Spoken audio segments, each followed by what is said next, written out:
Mr. President, I'd like to speak about the sequestration issue that is facing us as a Congress here in the next few weeks. First of all, let me just say that I just returned from the National Prayer Breakfast. Several of our colleagues were there. Senator Sessions, Republican, and Senator Pryor, Democrat, representing Alabama and Arkansas, but more importantly, co-chairs of the Senate Prayer Breakfast led the effort today. Both the House Prayer Breakfast Group, which meets weekly, and the Senate Prayer Breakfast Group, which meets weekly, supports and really puts together the annual prayer breakfast. People from more than 160 countries attend, people from all 50 states. It's quite a remarkable event. Beyond the socialization and bringing people together around the issue of their faith and prayer, we find this, as we find on our weekly prayer breakfast meetings here in the Senate and the House, the one time when Republicans, Democrats, liberals, conservatives, people of no particular ideology get together and talk about the common interests on the basis of their faith. And it's always very refreshing to do that, and it was a pretty remarkable session this morning. Senator Schumer from New York read a reading from the Old Testament, and our former colleague, Senator Dole from North Carolina, read from the New Testament. And Dr. Ben Carson, head of pediatric neurosurgery at Johns Hopkins University, recognized as one of the world's leading, if not the world's leading, pediatric neurosurgeon, spoke to us for the second time. I heard him 16 years ago. What a remarkable life story. What a remarkable impact he had on the crowd that was there. And nothing changed. He talked about political correctness and how it was detrimental to the kind of honest, straightforward debate we need in this country over any range of issues, from our religious beliefs to all the way to our political beliefs. How we need to be willing to be transparent and honest with the people that we represent, to speak out on what we believe, and and how healthy the debate is, even if we come to different positions in terms of separate issues. And so that's one of the reasons why I've been coming down here virtually every day since this Senate came back into session for the 113th Congress to talk about what I think is one of our, if not the leading challenge facing us in this two-year term. I think without question, it is the impact on our people and on the economy, but more importantly on our people and the effects on the average family in America, the young people coming out of high school and college looking for a job, the impact that this now more than 4-year economic malaise, starting with a deep, deep, deep recession, and now only getting to the point where our growth is far below what we need to get everybody back into to work and to get the economy moving again on a good upward path. We're looking for the root of the problem, and we're looking for solutions to the problem. And this body, along with the House and along with the administration, has been dealing with this now for well over 2 years, trying to find the solution to get us on the right path to fiscal health. And we have made several steps in that regard, each one of which has come short. There have been several sort of one step forward, half a step back efforts, but most of it has simply been pushing it down the road and saving it for the big debate for another day. Well, back in August of 2011, we ended up passing the Budget Control Act, tied with the debt ceiling issue. And out of that, the administration, through that, the administration proposed, President Obama proposed a measure which was designed to force the Congress to step up to the plate and deal with the real problem. And the real problem is a continued deficit spending at a level which we cannot begin to contemplate,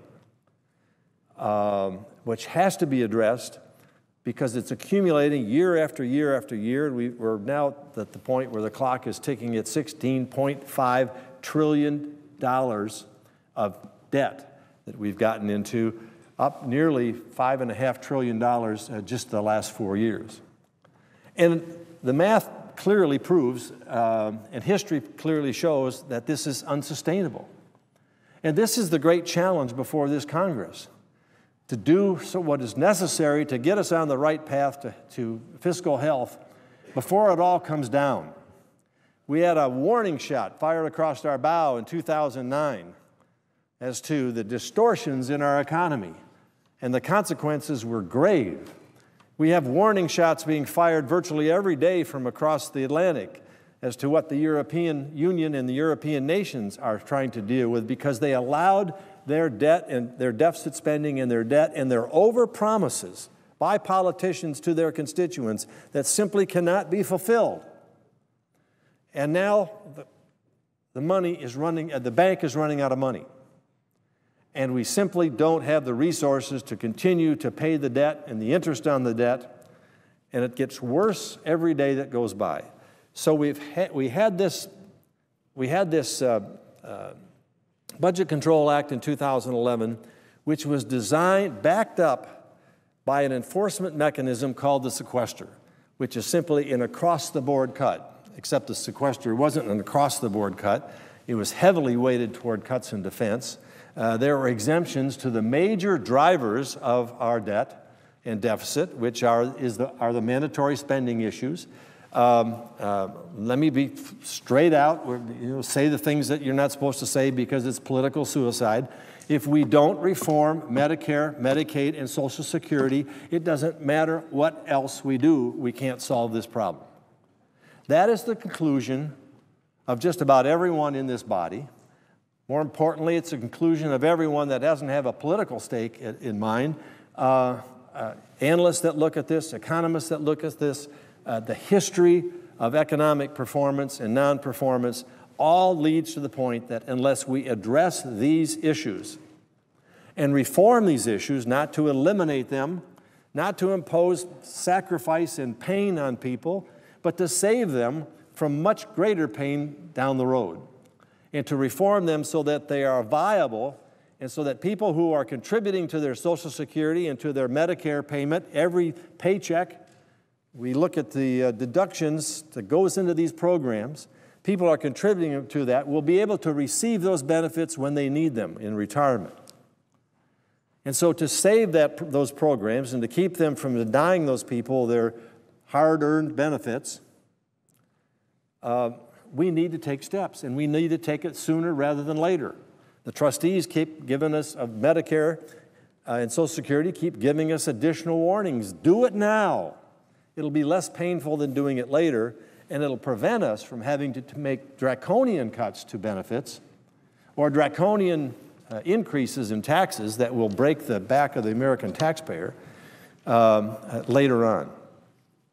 And so, unfortunately, the super committee that was formed, 6 Republicans and 6 Democrats from each body, were unable to come up with a solution.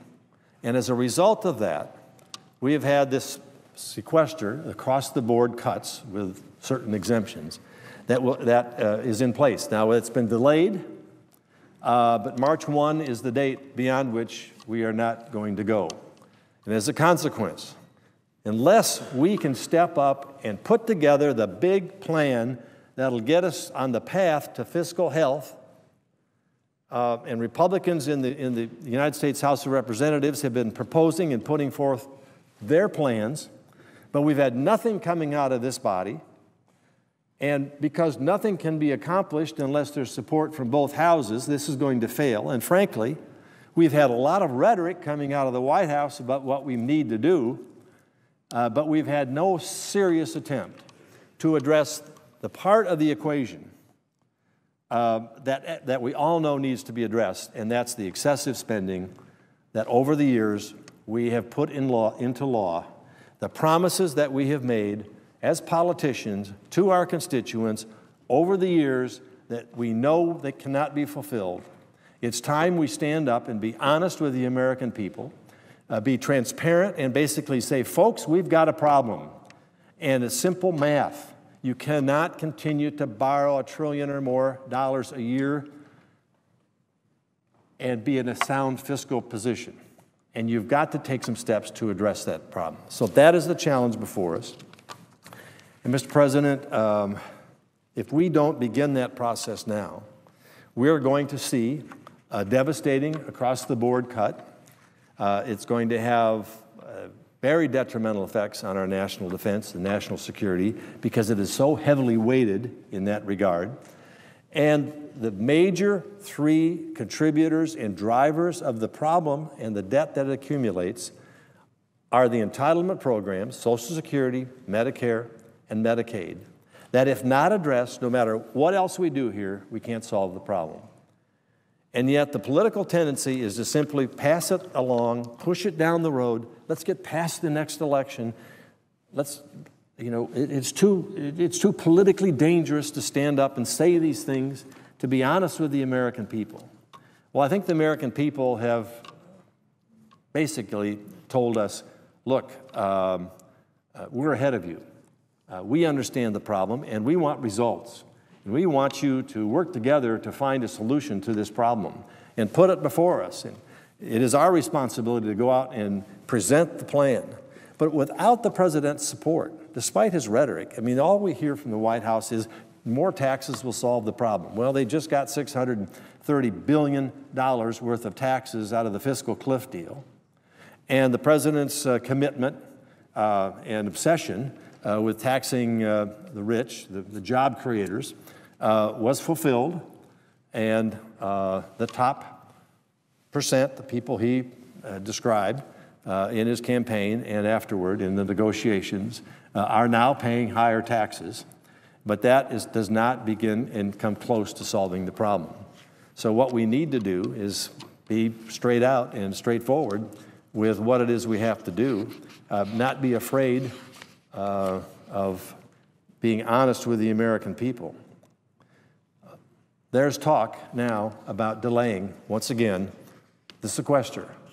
So whether it's the debt limit, whether it's the spending bills, whether it's the budget, whether it's whatever spending we do, whatever program is put in place, it's push it down the road, do it some other time. It's too painful to do now.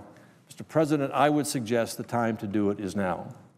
And even though the sequester is imperfect, even though it imposes more pain and more detriment to one of the essential functions of government, and that's providing for our national security,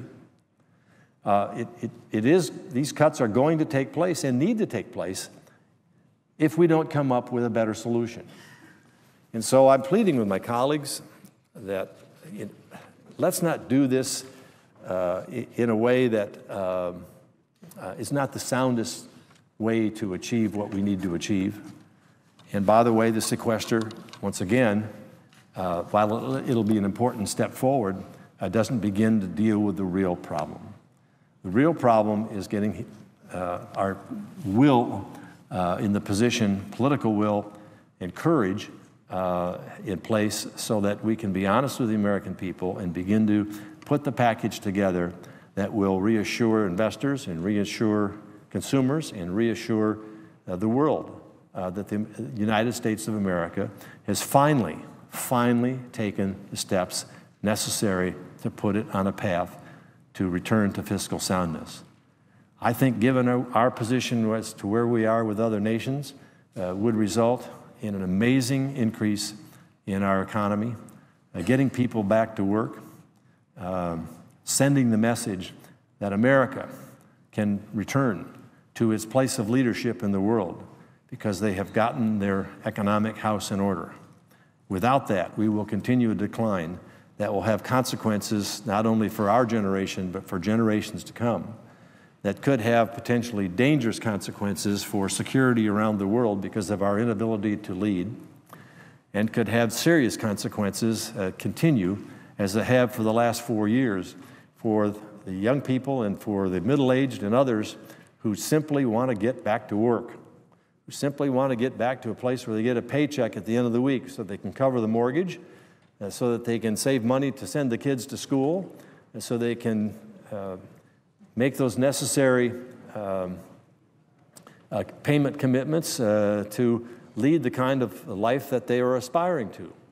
And without our taking action here, they're going to continue to live under this cloud of uncertainty about our future, and people are going to continue to struggle to find meaningful work. It all comes down to the individual and to families. It doesn't come down to some accountant's balance sheet. It doesn't come down to some just gross number that's being talked about out there. It comes down to the pain and the suffering that so many people have gone through in this last 4 years and are continuing to encounter because of our lack to take the necessary steps to go forward. Mr. President, I'm going to keep talking about this. I'm going to come down and talk about how we can potentially to achieve a much leaner, more effective, and efficient government. I'm going to use as a model not just my state, but many states that have had the governors who have had the courage to step forward and do what is necessary to put their state in better fiscal balance, in contrast to other states that are doing what we're doing, and that is pushing the tough decisions down the road and trying to deal with it at another time. As we go through the federal budget, there are literally hundreds of billions of dollars that are simply being spent in the wrong place, simply going to programs that are no longer effective and efficient if they ever were in the first place. We are not making priorities in terms of how we spend our money. Senator Coburn and I and others have been down on this floor talking about egregious examples of overspending, of over-bureaucracy, of programs that perhaps had a value at one point in time, but is simply not doing the job anymore or not necessary. Talking about the kind of things that ought to be done at the state and local level rather than at the federal level. Talking about not having to promise people that everything that we spend is for a vital national purpose. We need to do some serious triage here, some serious look at how we spend the taxpayer dollars. And we can come up with money to offset necessary programs. We can come up with money to lower the demands so that we don't have to continue to go out to the American people and say we have to raise your taxes one more time. We've said this too much. The burden here is not tax revenues. The burden here is dealing with our spending issue, and part of that has to be dealing with the mandatory spending that is ever driving this deficit and debt. Mr. President, with that, I yield the floor.